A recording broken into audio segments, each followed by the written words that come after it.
Olá, amigos e amigas da internet, irmãos e irmãs de Ideal Espírita. Sejam muito bem-vindos para mais um vídeo no canal NEP Grupo Socorrista Emmanuel, o nosso estudo continuado do livro O que é o Espiritismo de Allan Kardec.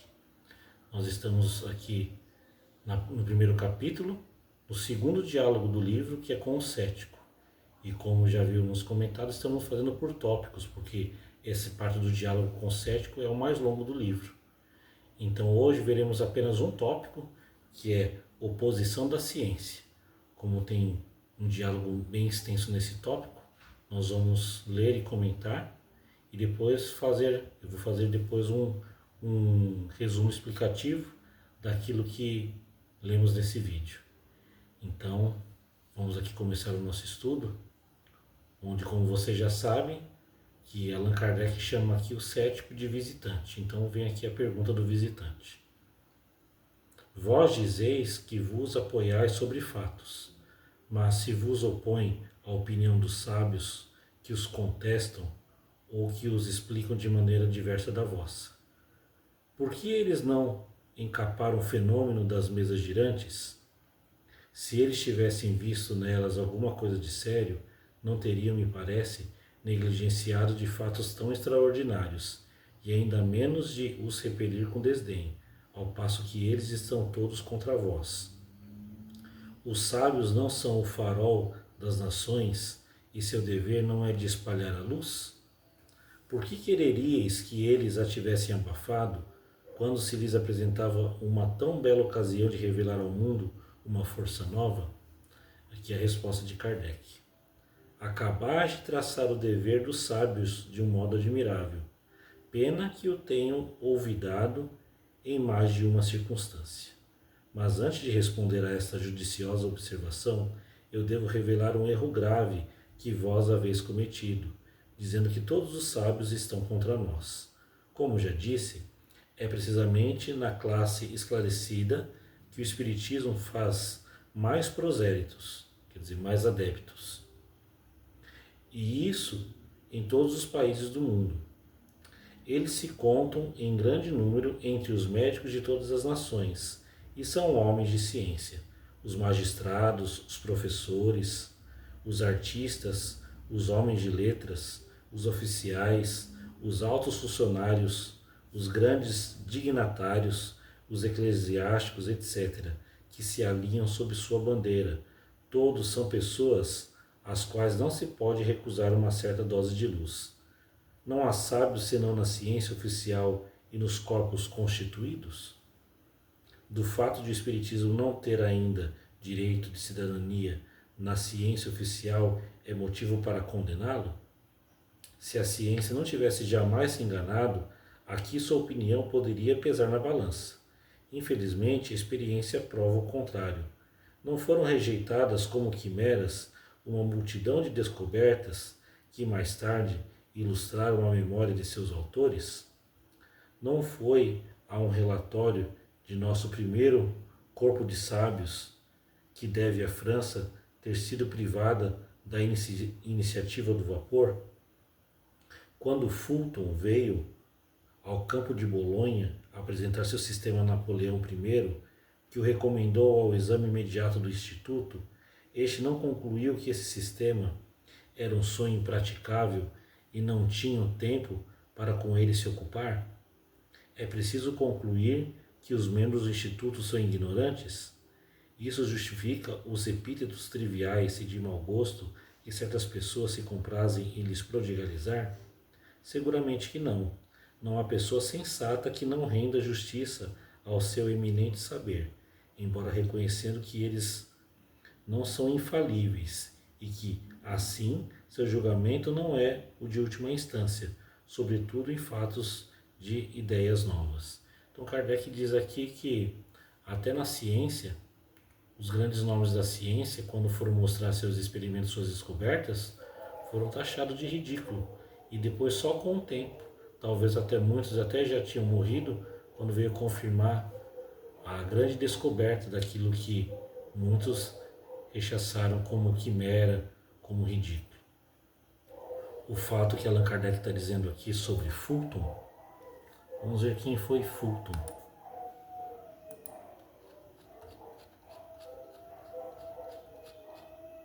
Robert Fulton foi um inventor e engenheiro americano, conhecido por desenvolver o primeiro barco a vapor comercialmente viável no início do século XIX.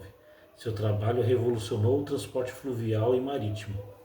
Aqui a lamentação porque essa descoberta não deu início na França, porque quando foram mostrar esse experimento para Napoleão e passou pelo Instituto de Cientistas ali da França, Napoleão recusou. E quem acabou abraçando a ideia foram os americanos. Então, essa descoberta se deu nos Estados Unidos e não na França. A lamentação. E tantos outros fatos, né, na história foram rechaçados. O próprio inventor da lâmpada, Thomas Edison, quantos experimentos fracassados ele fez até descobrir a eletricidade. E aqui com o Espiritismo a mesma coisa. O que Allan Kardec diz aqui, que muitos homens de ciência, muitas pessoas estudadas, se tornaram adeptas do Espiritismo, porque não ficaram apenas na superficialidade. Então viram que além dos fenômenos há uma explicação ali racional, científica e filosófica.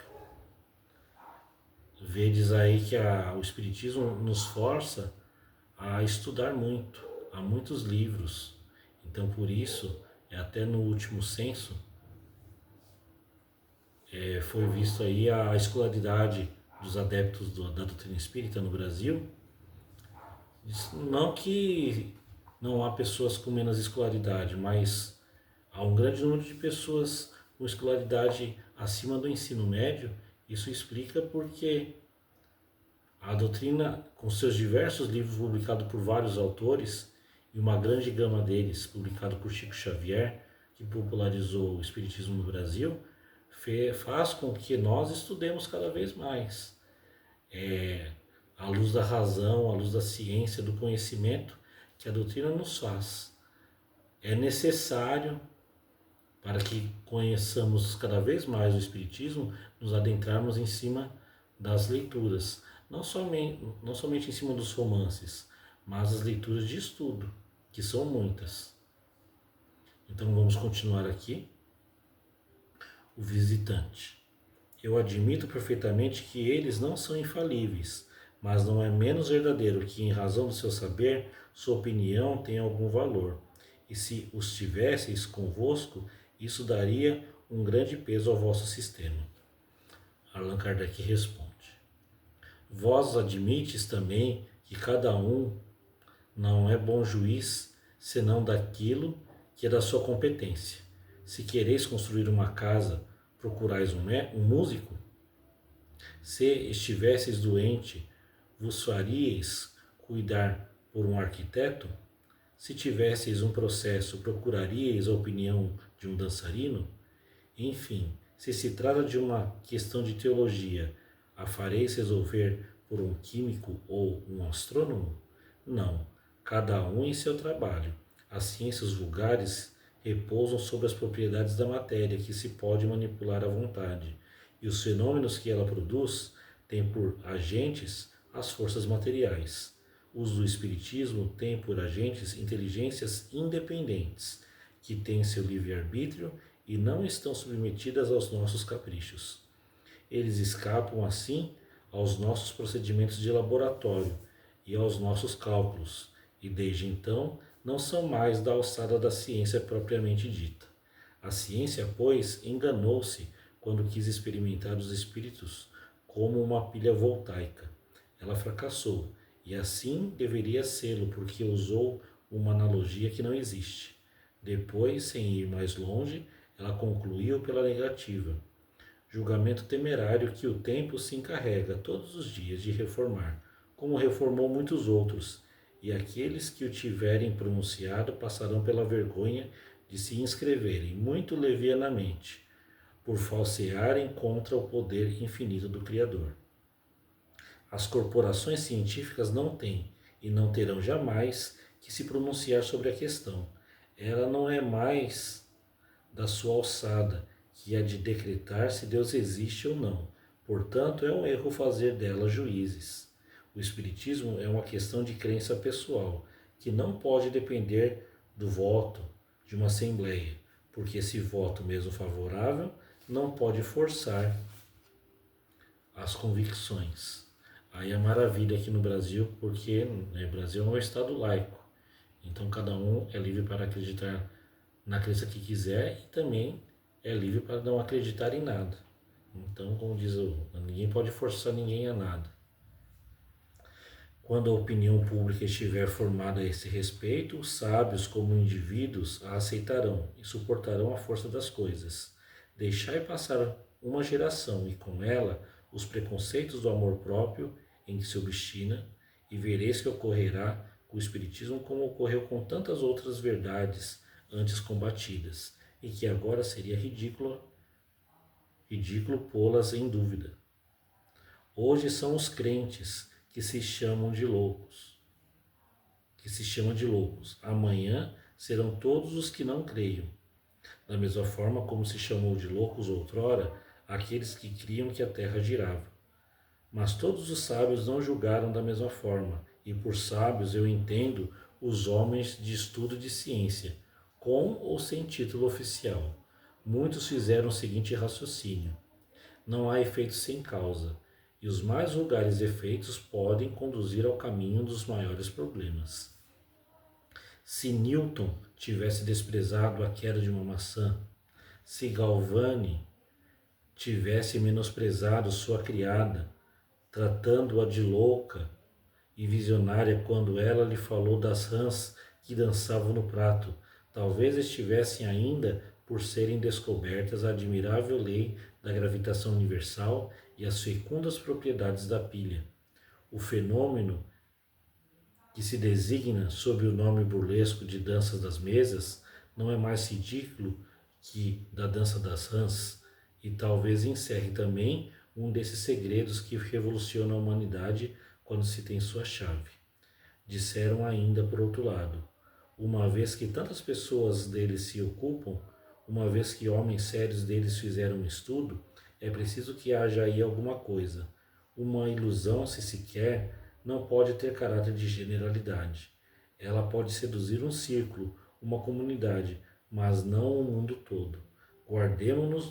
Guardemo-nos, pois, de negar a possibilidade do que não compreendemos, sob pena de receber, cedo ou tarde, um desmentido que não fará o elogio da nossa perspicácia. Então, o que Allan Kardec está dizendo aqui, que aquela pessoa que não tem o conhecimento sobre certo assunto, não deve criticar, porque cada um deve ficar na sua área, como ele exemplificou cada profissão, né? Um médico não vai dar uma de músico, um arquiteto como um cozinheiro, por exemplo. Cada um na sua área. E aqui a ciência fala apenas das coisas da matéria. As coisas do espírito eles ainda não têm conhecimento porque não querem se aprofundar. Não se aprofundaram na época e ainda não se aprofundam. Aos poucos a ciência vai admitindo aí certas como a existência de vida após a morte, as experiências de quase morte, a aplicação do passe, os fluidos magnéticos que auxiliam na cura dos doentes, entre outras coisas. Aqui ele fala de um outro nome da ciência, Galvani. Quem foi Galvani? Luigi Galvani foi um médico e físico italiano, famoso por suas pesquisas sobre a eletricidade e os efeitos da corrente elétrica em músculos e nervos, especialmente em rãs. Sua descoberta contribuíram para o desenvolvimento da bioeletricidade e influenciaram o trabalho de outros cientistas, incluindo seu contemporâneo Alessandro Volta. Vocês vejam que essa descoberta de Galvani, quando ele pegou uma rã e ele colocou um pouquinho de sal na rã já morta sobre o músculo dela, então os músculos começaram a ter espasmos.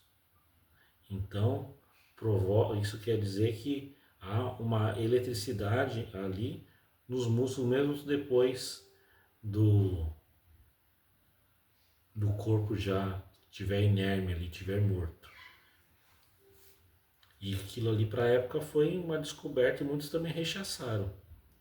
E outro fato que Allan Kardec diz aqui, que se naquele momento não pôde comprovar, o futuro irá comprovar se aquela tese é verdadeira ou não.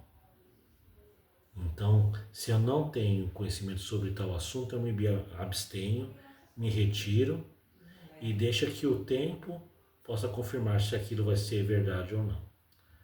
Vamos continuando aqui. O visitante. Muito bem. Eis um sábio que raciocina com sabedoria e prudência, e, sem ser sábio, penso como ele.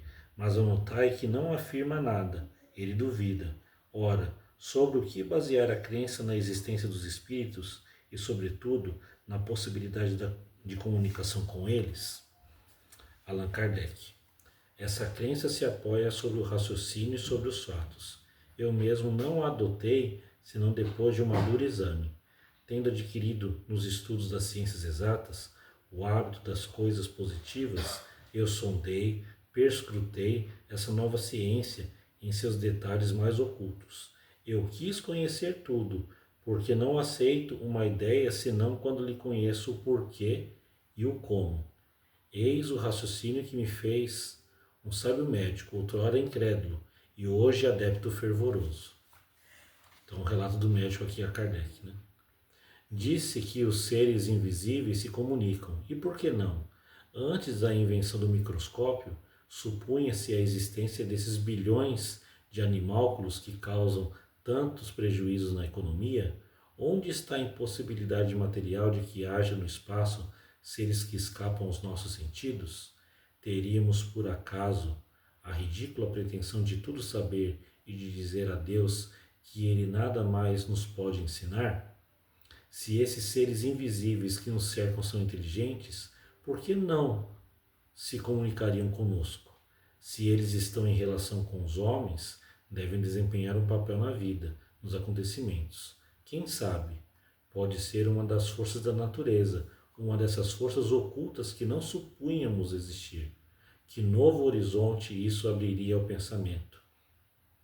Que vasto campo de observação! A descoberta do mundo dos seres invisíveis seria diversa, dados infinitamente pequenos. Isso seria mais que uma descoberta, seria uma revolução nas ideias.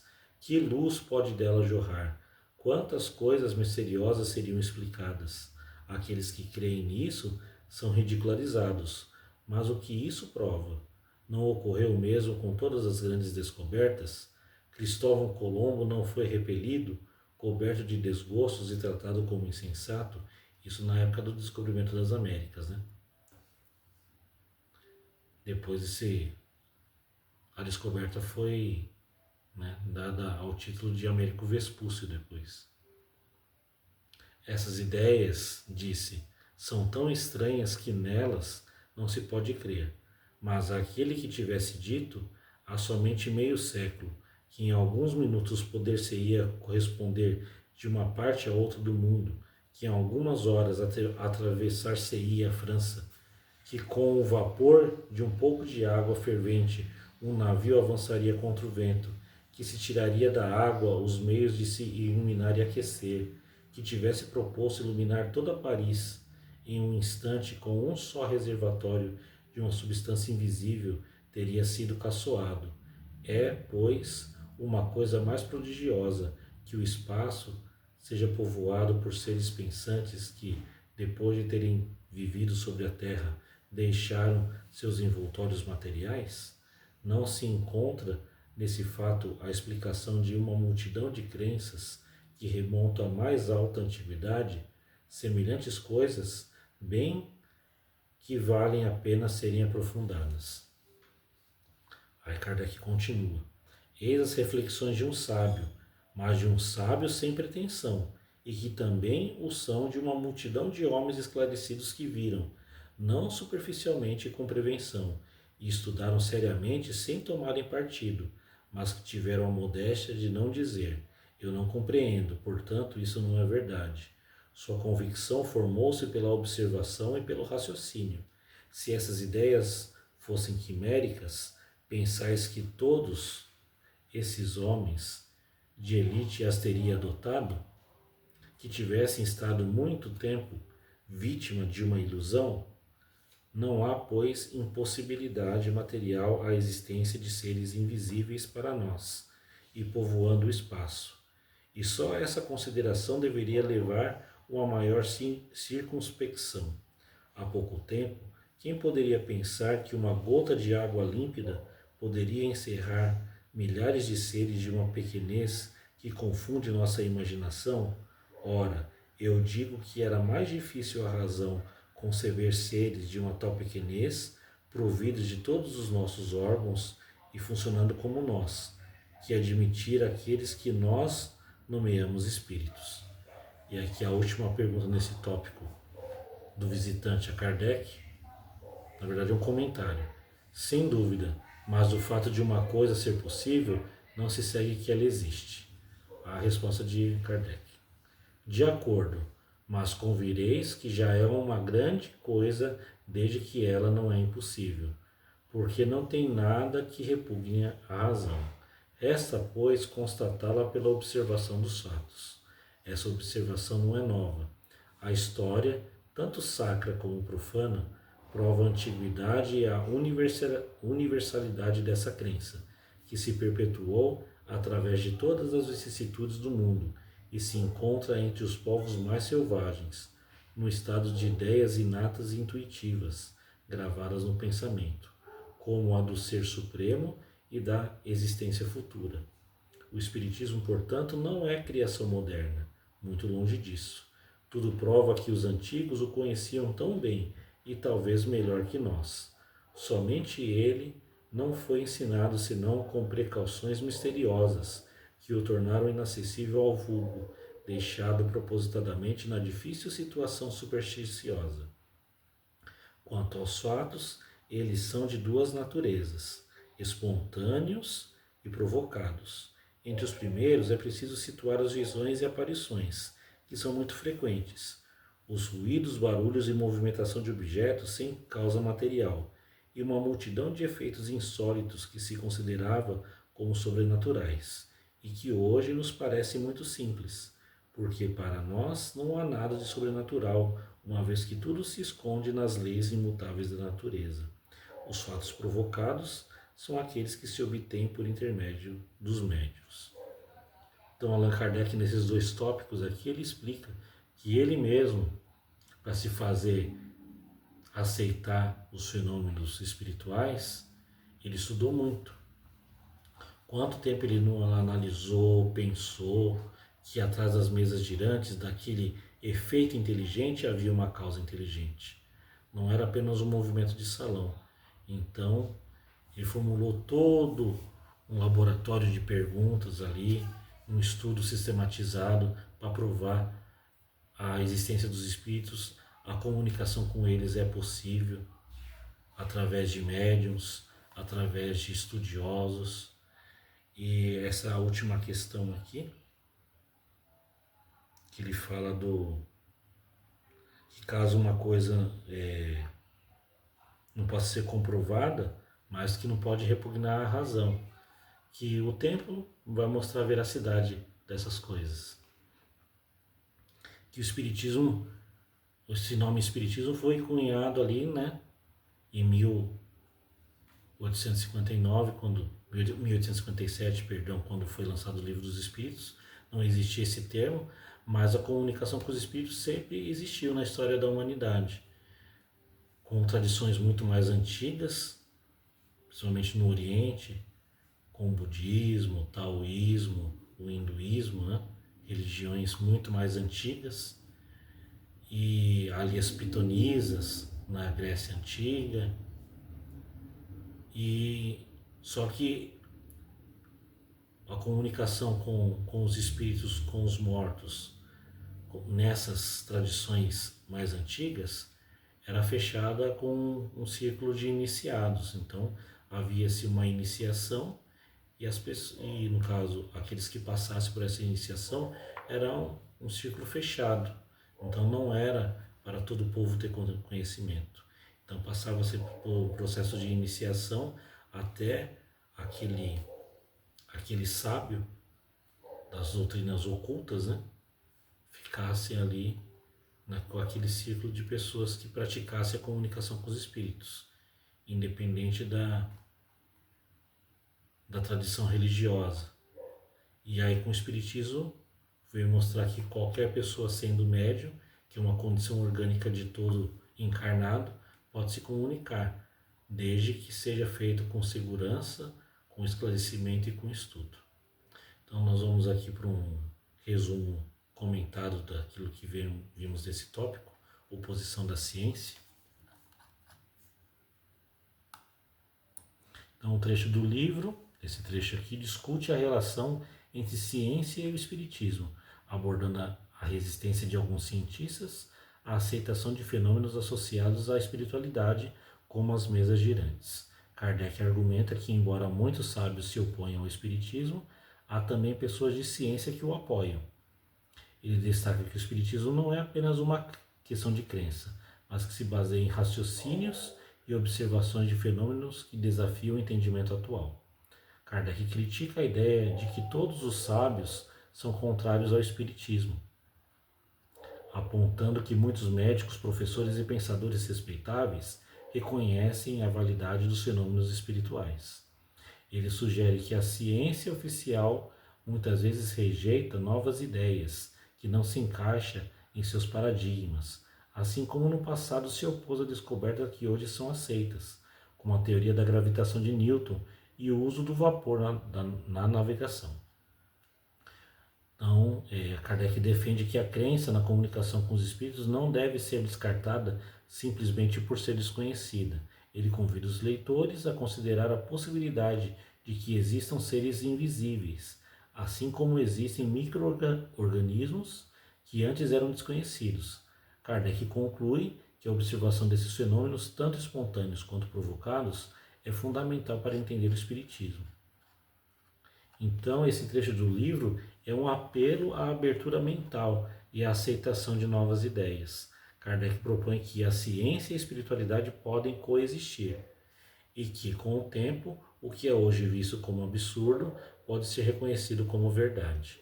Para quem deseja entender melhor o espiritismo, é importante perceber que a doutrina se fundamenta em experiências e observações que merecem ser investigadas com a mente aberta.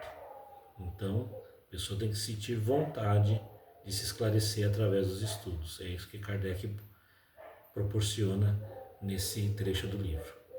O estudo faz com que descortinemos esse véu da ignorância e passemos a aceitar as coisas como naturalidade, não como sobrenatural.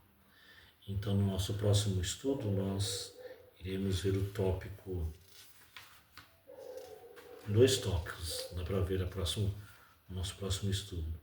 Falsas explicações dos fenômenos e os incrédulos não podem ver para se convencerem.